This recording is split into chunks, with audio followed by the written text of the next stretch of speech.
So now that we have some of the systems in place, it's a good time to actually do some UI and actually do our start menu, because for the next section we are going to need another level, so I can showcase you something. And so yeah, let's get into creating our starting menu. For this we need to go locate our map, this map that we are using right now.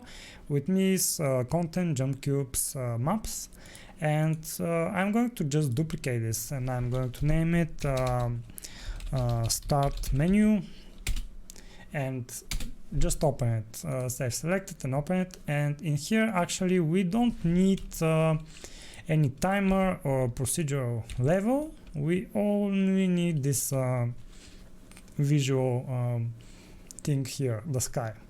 So let's save, and this will be basically our menu here. So now let's create some UI.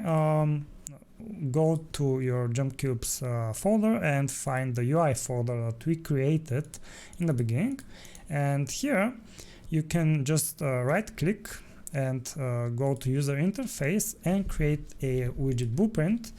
We can we are going to use user widget, so select this and name it UI start menu. With this we have this widget here. First we actually need canvas, I believe.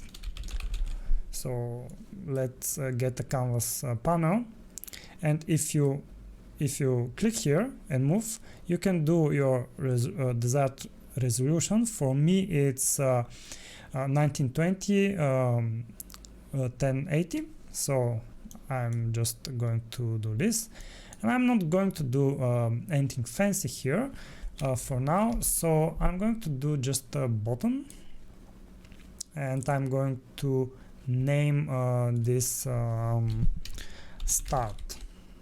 Let's name it start, and I just need a button really, just to showcase you something. And what happens when we click on this button, on clicked or on pressed? I think on clicked is better. So if we go down, if we select the button and go down and press this plus button here, now we're going to the graph of the UI, which we can add some functionality to this button when it gets pressed.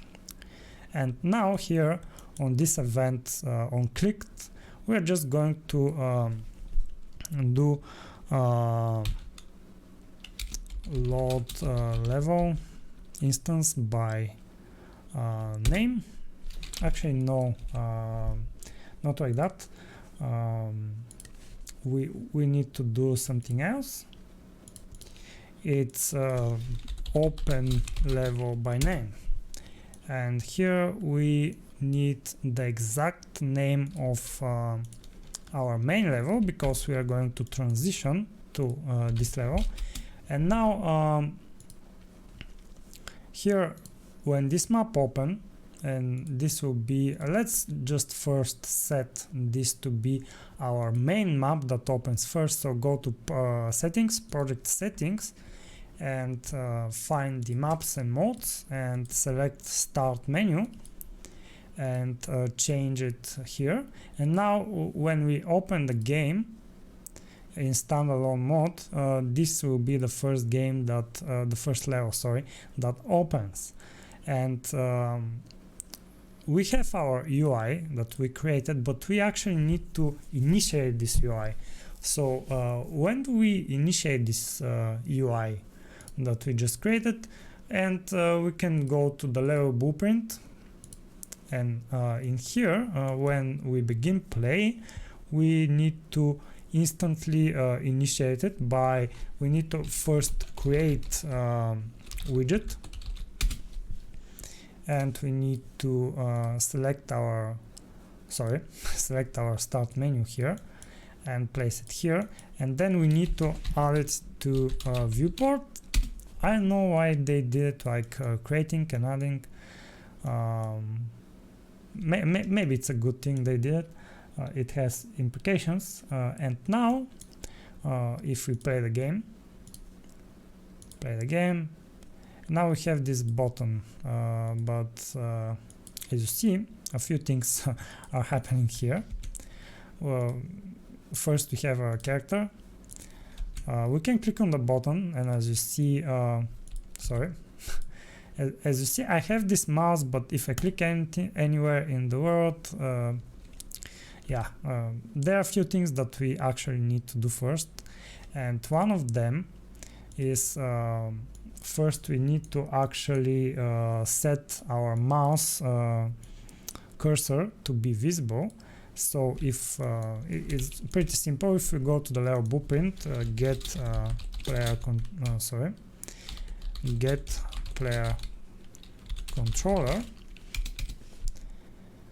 controller, and here we can show mouse cursor, set show mouse cursor, and we need to set this to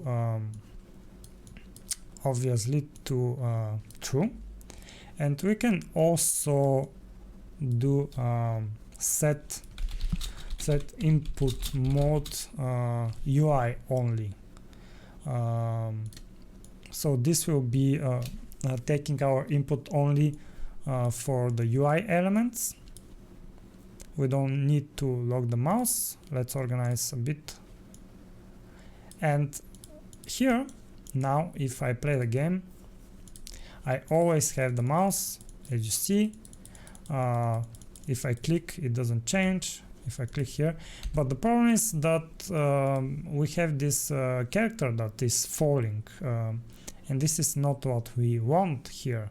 So to change that, first we need to create another game mode, and to create that we go to here to character, and we can create a game mode, and we can call it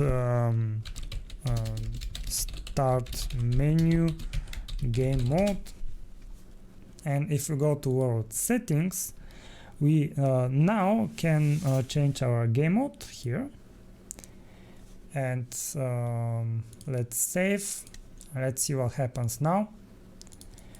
We don't have a character, we are not falling, and we have our button, and if we click it, we go to the next level.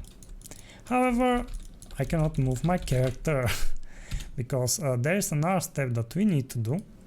I did, as you see in our level blueprint, I set my cursor to be visible and set it to input mode like UI only, but I need to return it to game only, and also I need to hide this mouse, and we need to do it in our UI. If you remember, here we have a function, so all we need to do is do the same thing we did, however inverse it, like get player controller and set show mouse cursor, but this time we it needs to be false, and set game input mode game only, and now connect this here. If we play the game now, you see here I am UI input mode only, and if I click on the button I can now play, and yeah, it's all good. Now the other thing that we can do is when the timer ends, and this is for testing purposes, it won't be like that at the end, just like the quit game. We can also open level by name, and again we need the main level, so it will return us to the menu. And now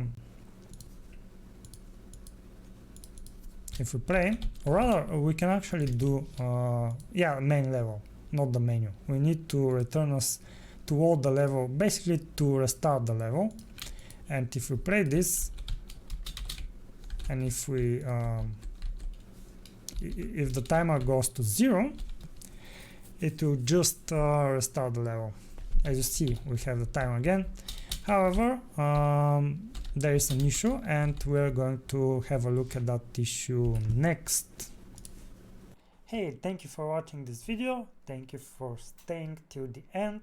I hope you learned something today, and if you like the video, please smash the like button, and if you want to stay tuned and to be notified when the next one comes out, please subscribe to my channel. I really appreciate it.